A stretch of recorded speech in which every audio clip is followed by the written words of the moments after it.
Ini yang paling repot kalau seandainya kita menawarkan sesuatu jasa yang orang lain juga bisa melakukan hal itu dan kita susah dibandingkan sama yang lain.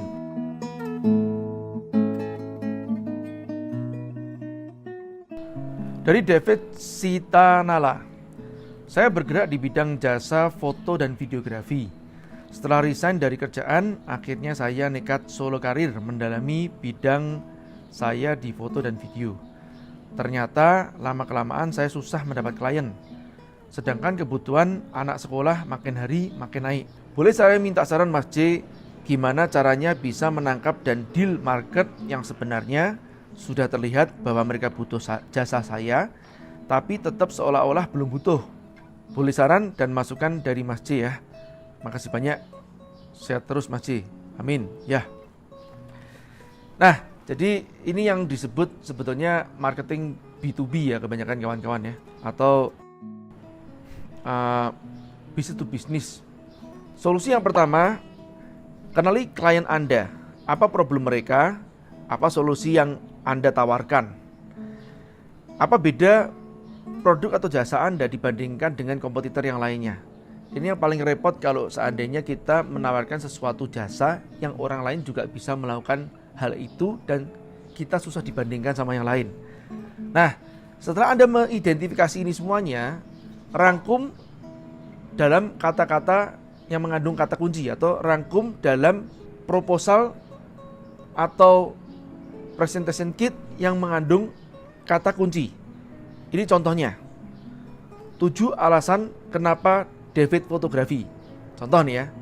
Di 7 alasan. Bisa 7, bisa 8, bisa 10, tapi jangan kebanyakan. Kalau buat saya maksimum itu selusin atau 12. Nah, tapi ini semuanya harus fakta, bukan cuma sekedar janji kosong. Contohnya nih teman-teman, misalnya dari 7 alasan kenapa David fotografi. Yang pertama, unik. Nah, setelah menggunakan kata unik, unik ini bisa Anda bold ya kalau dalam presentation. Kemudian Anda jelaskan nih, mengabadikan kenangan Anda dalam kreasi yang belum pernah ada sebelumnya, sehingga tak terlupakan. Ini contoh untuk menjelaskan kata unik tadi. Nah, yang kedua misalkan cerita.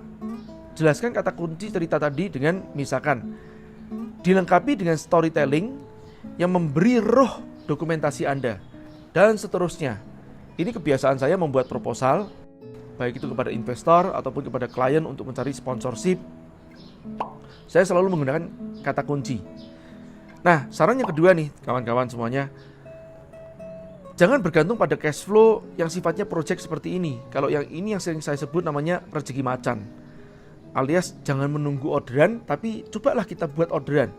Misalnya nih, di saat-saat kita tidak mendapatkan orderan, sebisa mungkin kita tetap berkarya. Misalnya dengan menciptakan portofolio, menciptakan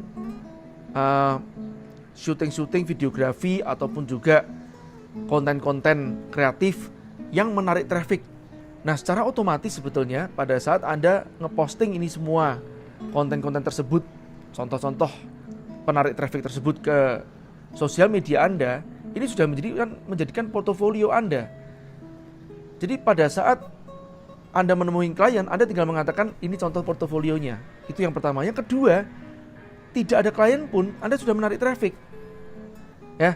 Nah, kalau Anda sudah punya kemampuan menarik traffic, membuat storytelling yang bagus, ya insya Allah Anda sudah tidak usah bergantung kepada tadi yang dikatakan rezeki macan. Nah, kalau trafficnya ada, tinggal Anda identifikasi traffic yang Anda tarik tadi, kemudian Anda bisa monetize atau menjuali traffic Anda yang sesuai dengan target market yang serupa semuanya.